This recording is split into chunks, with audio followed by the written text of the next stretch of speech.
नमस्कार, आप देख रहे हैं यू न्यूज़ यूपी और मैं हूं राहुल सिंह। यूपी गुनाह में गुनाह की एक और सच्ची सनसनीखेज खबर लेकर मैं आपके सामने हाजिर हूं। हमारी ये जो खबर है यूपी के प्रयागराज जिले की है खबर, और इस खबर को हमने 29 तारीख को आपको दिखाया था, जब प्रयागराज के फूलपुर कोतवाली क्षेत्र के गांव की रहने वाली 4 बच्चों की मां की बड़ी ही बेदर्दी से हत्या कर फिर उसकी लाश को जो है एक बोरी में भरकर एक ट्यूबवेल वाले कुएं में फेंक दिया गया था। इसके बाद पुलिस को 22 तारीख को बताते हैं कि ये जो महिला थी, 4 बच्चों की मां थी, वो अपने घर से लापता हुई थी। इसके देवर ने जो है लापता होने की शिकायत जो है थाने में दर्ज कराई थी। तब से पुलिस इसकी तलाश कर रही थी और 29 तारीख को जिस गांव में ये रहती थी उसी गांव से कुछ दूरी पर एक ट्यूबवेल था।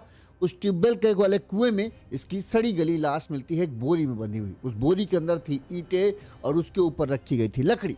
तब संदेह जताया गया था लड़की के महिला के मायके वालों के पक्ष से कि ससुराल वालों ने ही जो है इसकी मतलब हमारी बिटिया की हत्या की, उसके बाद लाश को फेंक दिया।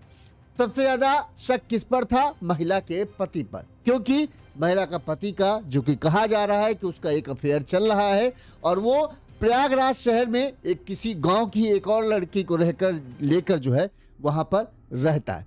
लिहाजा परिजनों ने, जो महिला के मायके वाले थे, उन्होंने कहना था कि अपनी दूसरी पत्नी की खातिर जो है इस पति ने जो है हमारी बिटिया की हत्या की और फिर उसे गायब होने का वो कर दिया कि वो गायब हो गई, कहाँ गई। और बाद में 29 तारीख को जब लाश मिली तब ये सब। इसके बाद पुलिस इस पूरे मामले की जांच पड़ताल शुरू करती है, सबसे पूछताछ करती है। जब कई लोगों से पूछताछ के बाद जब पुलिस इस पूरे मामले का खुलासा करती है तब सब कोई हैरान रह जाता है। दरअसल पुलिस जो है महिला की हत्या के मामले में, इसका नाम सीमा सरोज महिला का नाम था, सीमा की हत्या के मामले में जो है किसी और को नहीं बल्कि महिला के देवर को गिरफ्तार करती है, यानी इसके पति के भाई को गिरफ्तार करती है, जिसकी अभी शादी नहीं हुई थी। पुलिस उससे पूछताछ करती है तो पहले तो पुलिस सिर्फ दिखाती है कि देवर ने ही हत्या की है, देवर और उसके पिता और इसका एक साथी, उनको गिरफ्तार करके पुलिस दिखा देती है गिरफ्तार। लेकिन पुलिस ये नहीं बताती है कि आखिर हत्या की वजह क्या है। लेकिन अब जो बातें सामने आ रही हैं उनमें बताया जा रहा है कि दरअसल 2 बातों से जो है देवर अपनी भाभी से नाराज था। एक बात भाभी के चरित्र से लेकर है, दूसरी बात यह है कि भाभी के और भाई के बीच में, चूंकि भाई जो बड़ा भाई था वो किसी और एक महिला को लेकर अपने साथ शहर में रहता था, इसकी वजह से जो है परिवार में खूब झगड़े होते थे और ये झगड़े से जो है देवर को समस्या थी। और इसी समस्या से इसको लगता था कि इसकी भाभी गलत कर रही है, इसकी वजह से इसके परिवार की बदनामी हो रही है, इसी वजह से जो है इसने अपनी भाभी की हत्या की। ये बात थोड़ा हजम नहीं हो पा रही, इस पर हम बात करेंगे कि आखिर पति पत्नी के मैटर में देवर को कहां से कौन सी ऐसी परेशानी हो गई, वो भी ऐसी परेशानी कि वो भाभी की हत्या के बारे में सोच जाए, जबकि गलत उसका भाई है। तो उस पर हम बात करेंगे कहां से थोड़ा सा मामला ऐसा लग रहा है कि ये कुछ कहानी बनाई गई है, फिर भी हम बात करेंगे उस पर। चलिए पूरी खबर पहले हम आपको विस्तार से बताएं ताकि आपको पूरा घटनाक्रम समझ में आ जाए, और फिर हत्यारे देवर ने जो पुलिस को हत्या की वजह बताई है वो भी हम आपको सब कुछ सिलसिलेवार तरीके से, साफ तरीके से बताएंगे ताकि आपको सब कुछ समझ में आ जाए। ये जैसा कि हमने बताया ये घटना जो है ये यूपी के प्रयागराज जिले की है, जहां पर जो देवर है प्रदीप, ये हाँ सीमा सरोज महिला का नाम था। हम एक बार नाम बस कंफर्म कर रहे थे ताकि दिक्कत ना हो। हाँ, आपको बता दें कि फूलपुर कोतवाली क्षेत्र है प्रयागराज जिले का, यहाँ पर गांव है बलकरणपुर। कुछ लोग बलिकरणपुर बोलते हैं, कुछ लोग बलकरणपुर गांव बोलते हैं। इसी गांव में रणविजय सिंह का जो है गांव से महज 500 मीटर की दूरी पर एक ट्यूबवेल है। ट्यूबवेल पिछले 10 सालों से बताते हैं बंद है, और ट्यूबवेल के पास ट्यूबवेल है तो जाहिर सी बात है कुआं भी है। तो पिछले 10 सालों से ट्यूबवेल बंद था, वहां कोई आता नहीं जाता, झाड़ झंगाड़ सब उगा हुआ है। 29 तारीख को गांव के ही रहने वाले राकेश और राजेंद्र ट्यूबवेल के पास, चूंकि जनवरी में तो ठंड थी, इधर अब मौसम ठीक हो गया, लेकिन जनवरी में 29 जनवरी के आसपास ठंड अच्छी खासी थी, वो लकड़ी लेने के लिए गए थे। उन्होंने कुछ लकड़ी कुछ दिनों पहले वहां रखी थी, अब वो उसी लकड़ी को उठाने के लिए जब कुएं के पास गए तो उन्होंने देखा कि जो लकड़ी उन्होंने कुएं के बाहर रखी थी वो लकड़ी जो है कुएं के अंदर गिरी हुई। इसके बाद उन्होंने लकड़ी को उठाने की कोशिश की तो अचानक ही, मतलब डंडा से मार के करते नहीं, किनारे लाने की किसी तरह से कोशिश करे, तब उन्हें एक बोरी दिखी और उसके साथ आई एकदम कुएं से तेज भयंकर बदबू असहनीय थी। तुरंत ही दोनों को लगा ये तो कुछ मामला और ही है। इसके बाद तुरंत दोनों गांव भागते हुए पहुंचे, रणविजय सिंह के पास पहुंचे। भैया कि आपके कुएं से जो है एक बोरी दिख रही है, बंधी हुई है, और ऐसा लग रहा है उसमें कुछ है और बहुत तेज बदबू आ रही, जैसे सड़ा हुआ मांस हो। रणविजय के भी हाथ पांव फूल गए, भैया ट्यूबवेल उनका था। तुरंत ही गांव में भी इस चीज का हल्ला हो जाता है, गांव के लोग इकट्ठा हो जाते हैं, रणविजय पहुंचते हैं, वो भी देखते हैं कि हाँ बोरा है, लिहाजा उन्हें लगा मामला संदिग्ध है। उसके बाद उन्होंने तुरंत ही इस बात की सूचना जो है फूलपुर कोतवाली में दी। पुलिस की टीम मौके पर पहुंचती है और गांव वालों की मदद से और पुलिस सब लोग मिलकर करीब 2.5 घंटे की मशक्कत के बाद जो है किसी तरह से सीढ़ी और रस्सी के सहारे उस बोरी को बाहर निकाला।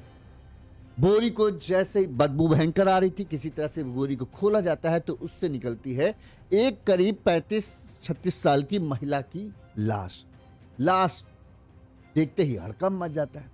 अब पुलिस के सामने चुनौती थी कि आखिर ये लाश है कौन, यहां पर कौन फेंक गया। इसके बाद गांव से ही पहचान शुरू की जाती कि क्या गांव की ये किसी महिला की लाश है या जो महिला लापता कोई तो नहीं गांव की। गांव वालों ने जैसे ही लाश को देखा, गांव पहचान लिया, लोगों ने कहा अरे ये तो गांव की ही बिटिया है, गांव के ये सीमा सरोज है, ये यहाँ के रहने वाले एक हैं, क्या नाम, अनिल गौतम, उनकी पत्नी है ये तो 22 तारीख से लापता थी। जैसे ही ये हुआ तो पुलिस के सामने अब और चुनौती आ गई कि 22 तारीख से लापता महिला की लाश, घर वालों ने बताते हैं जब 22 तारीख को सीमा सरोज लापता हुई, उसका देवर जो है प्रदीप ने जाकर थाने में शिकायत दर्ज कराई थी कि हमारी भाभी जो है घर से गायब हैं और पता नहीं कहाँ चले गई, और गुमशुदगी की रिपोर्ट दर्ज कराई थी। पुलिस खोज रही थी और अचानक से ही गांव से महज आधा किलोमीटर की दूरी पर एक ट्यूबवेल में उसी महिला की लाश मिल जाती है, जिसके खो जाने का परिवार वालों ने दावा किया। जैसे ही लाश मिलती है, लाश को कब्जे में लेकर पोस्टमार्टम के लिए भेजा जाता है। वहीं पुलिस पूरे मामले की जांच पड़ताल शुरू करती है, फॉरेंसिक टीम बुलाई जाती है, डॉग स्क्वाड को बुलाया जाता है, तमाम मायके पक्ष को सूचना दी जाती है। मायके पक्ष के लोग पहुंचते हैं, वो अपनी बिटिया का इस तरह से हाल देखकर बेसुध हो जाते हैं। जो माँ होती है सीमा सरोज की, वो सीधे सीधे आरोप ससुराल वालों पर लगाती है कि इन्होंने ही हमारी बिटिया को मार डाला है, यही हत्यारे हैं। पुलिस के सामने यही कि हमारे बिटिया के हत्यारों के खिलाफ कार्रवाई की। बहरहाल पुलिस पूरे मामले की जांच पड़ताल शुरू करती है। पुलिस को पता चलता है कि सीमा की शादी करीब 17 साल पहले पलकरनपुर के रहने वाले अनिल गौतम, तंगम लाल के बेटे जो थे अनिल गौतम, उनके साथ हुई थी। सीमा के 4 बच्चे हैं, 15 साल का सबसे बड़ा बेटा कुलदीप, फिर 12 साल का संदीप, 8 साल का सागर और 6 साल की बिटिया है रंजना, यानी 3 बेटे और 1 बेटी थी। 4 बच्चे होने के बाद भी आखिर ऐसी कौन सी वजह थी कि सीमा की हत्या हो जाती है। जो मां का कहना था, जो मां ने बताया कि सीमा गौतम का जो पति है अनिल गौतम, सीमा सरोज का पति जो था वो अनिल पेशे से राजमिस्त्री है। पिछले 3 वर्षों से जो है वो प्रयागराज शहर में गांव की एक अन्य महिला के साथ रह रहा है। कभी कभार गांव भी आता है, तो मतलब एक तरीके से वो दोनों महिलाओं को रख रहा था। इधर ये पत्नी थी जो उसके सामने उसने समाज के सामने शादी की थी, और दूसरी तरफ शहर में एक महिला को रखा था, वो भी इसी गांव की थी जिससे उसने शादी नहीं की, एक तरीके से लिव इन में रह रहा था, लेकिन दोनों तरफ चल रहा था। बताते हैं इस वजह से अक्सर जो है सीमा जो है अपने पति से उसका झगड़ा भी होता था, जिसके कारण से घर में कलह भी होती। जाहिर सी बात है, पति पत्नी झगड़ेंगे, वहीं सास ससुर रह रहे हैं, वहीं देवर भी रह रहे हैं, वहीं दूसरा देवर है उसकी भी पत्नी है, तो भाई झगड़ा होगा तो सबको बुरा लगता है। गांव में बदनामी भी हो रही है। अब जिसको है कि भाई यार देखो एक इसका भाई इस तरह से कर रहा है एक महिला के साथ, तो बदनामी भी होती थी जब भी झगड़ा होता था, लेकिन अक्सर झगड़ा चलता था। सीमा अपने बच्चों की चिंता करती थी, वो नहीं चाहती थी कि उसके बच्चों का हक कहीं पति जो है अपनी दूसरी माशूका को दे दे, लिहाजा वो इसीलिए लड़ती थी कि कम से कम उसके बच्चों का हक ना मारा जाए। बताते हैं कि सीमा की मां शांति ने बताया कि मेरे गांव में जब ये सीमा गायब कैसे हुई उसके बारे में उन्होंने बताया। जो शांति देवी थी उन्होंने बताया कि हमारे गांव में किसी के एक डेथ हो गई थी परिवार में, जिसमें हमारी बिटिया जो है सीमा शामिल होने गई। इसके बाद हमने उसे ससुराल वापस भेज दिया। जब दोबारा हम लोगों में बातचीत हुई तो 22 तारीख को जब हमने जानकारी कोशिश की तो इन्होंने, परिवार वालों ने बताया, अनिल और इसके भाई राजकुमार और छोटा भाई प्रदीप, 3 भाई हैं, इन्होंने बताया कि वो कहीं गायब हो गई 22 तारीख को। अब हम लोगों ने इस बात की सूचना पुलिस में दी। परिवार वालों का कहना है तभी से हमें शक हो गया था कि अचानक से जब बिटिया को हम घर छोड़ के आए हैं तो अचानक से बिटिया बिना, अगर कुछ होता उसके दिमाग में कुछ उलझन होती, कोई दिक्कत होती तो हमें बताती, लेकिन हमें बताया नहीं और अचानक से कहाँ गायब हो गई।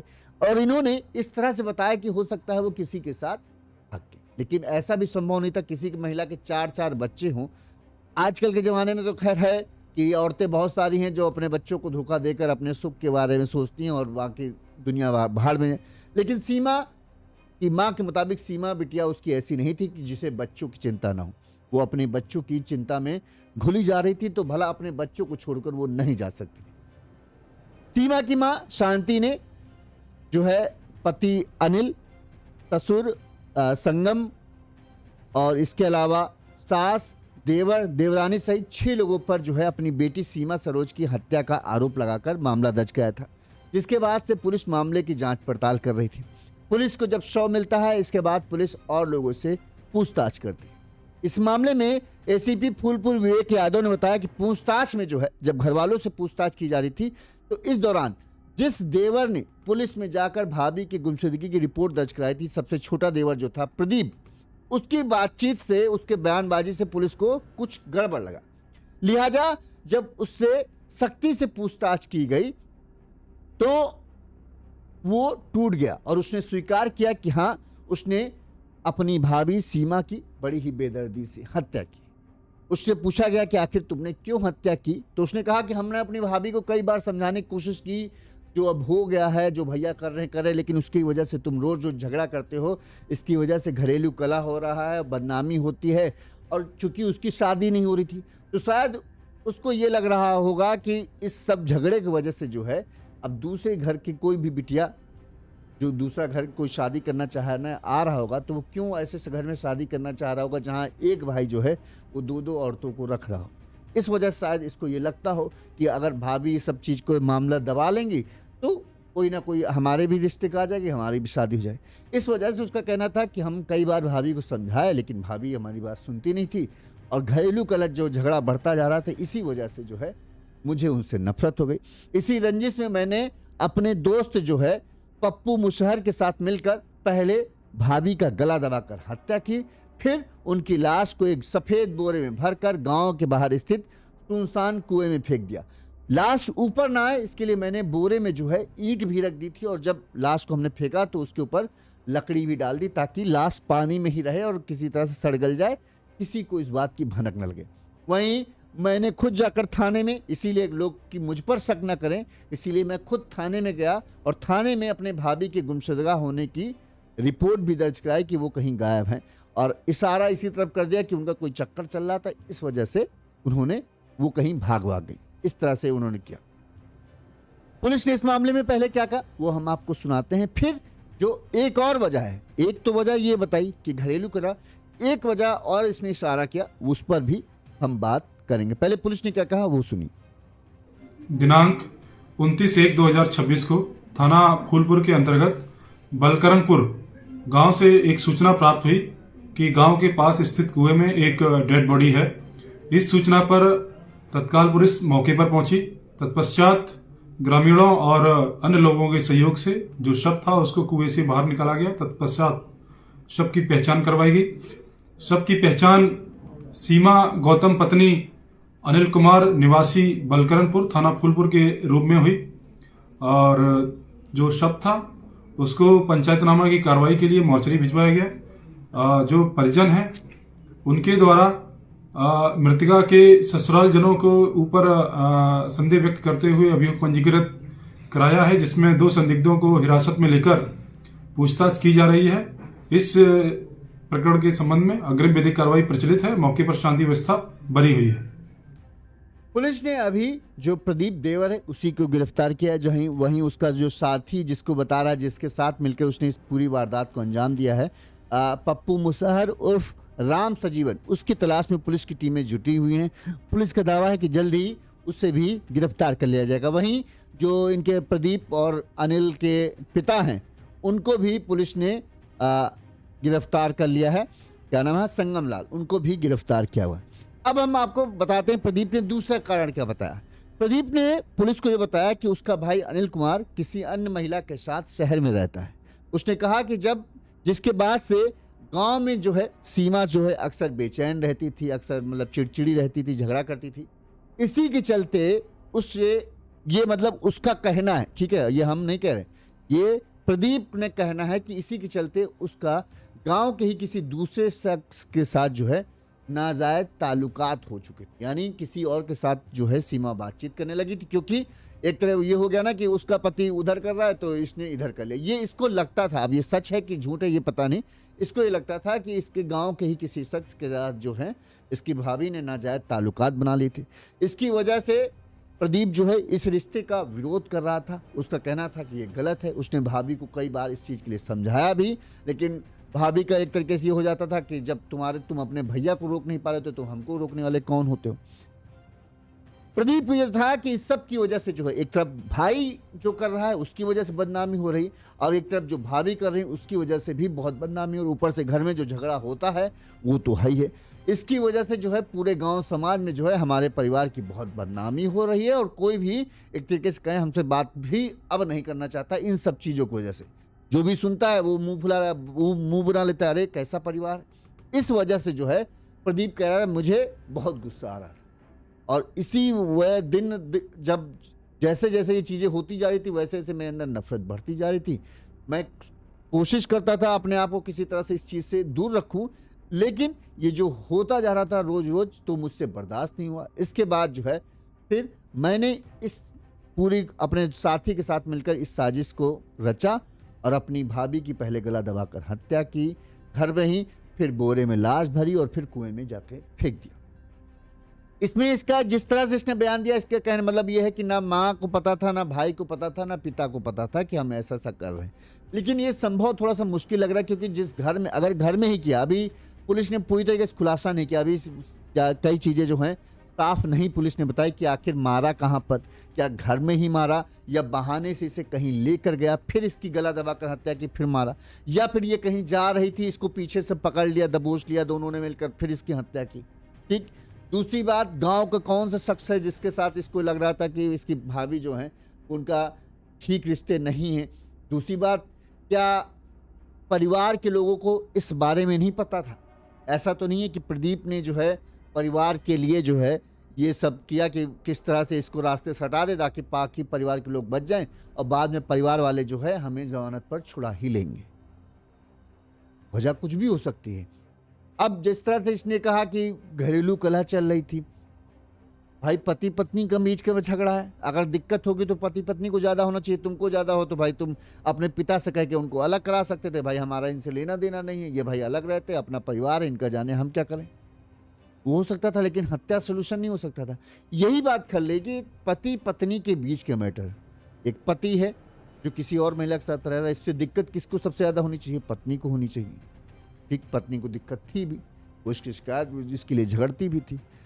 अगर पत्नी कुछ गलत कर रही थी तो पति को दिक्कत होती, तो पति कुछ एक्शन लेता। अचानक से इसमें देवर कहाँ से आ गया जिसने इतना बड़ा कदम उठा दिया कि सीधे भाभी की हत्या करा दी। 3 भतीजे 1 भतीजी थी जिसकी उसकी हत्या कर दी, और इस वजह से क्योंकि झगड़ा हो रहा था।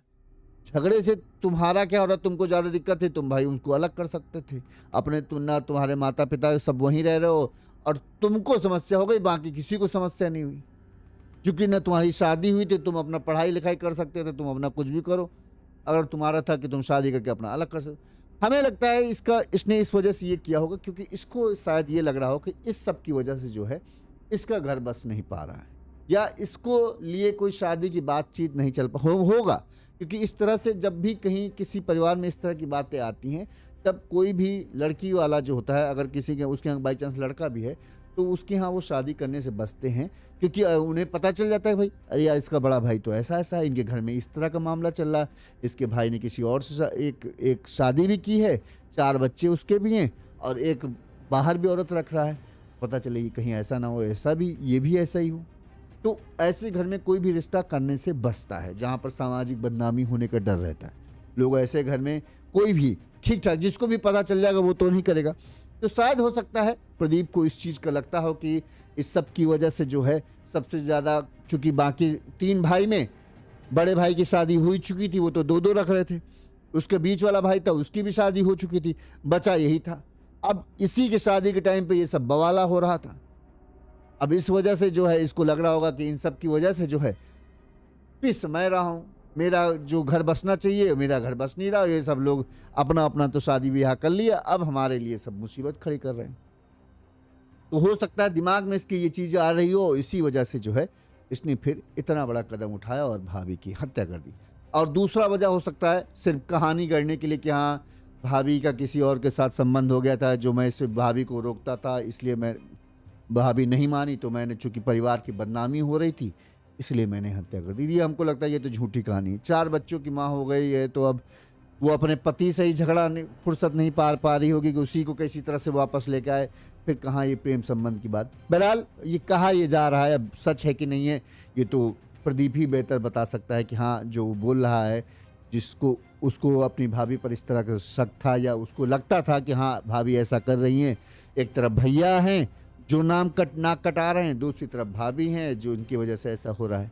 तो उसको लग रहा होगा कि इस सब के बीच में मेरी ज़िंदगी जो है पिस रही है, इसीलिए उसने ऐसा कठोर कदम उठाया। आपको क्या लगता है प्रदीप ने ये किया है तो क्यों किया? क्या जो रीज़न वो बता रहा है वो सही रीज़न है, या फिर जो हम लोग अंदाज़ा लगा रहे हैं वो रीजन सही? कमेंट करके जरूर बताइए। इसी तरह से गुनाह की तमाम बड़ी खबरें हम आप तक पहुंचाते रहेंगे। साथ ही अगर आपको हमारी खबर अच्छी लगती है, आपको लगता है हम सही तरीके से अपनी खबरें दिखा रहे हैं, तो आप हमें हमारे फ़ोन पे नंबर जो स्क्रीन पर फ्लैश हो रहा है, इस नंबर पर आप अपने सामर्थ्य, अपनी क्षमता अनुसार हमें आर्थिक तौर पर मदद पहुंचा सकते हैं, ताकि हम और ज़्यादा अच्छे से काम करें और ज़्यादा मेहनत करें। देखते रहिए यूनिवर्स यूपी। नमस्कार। इसी तरह से गुनाह की तमाम बड़ी खबरें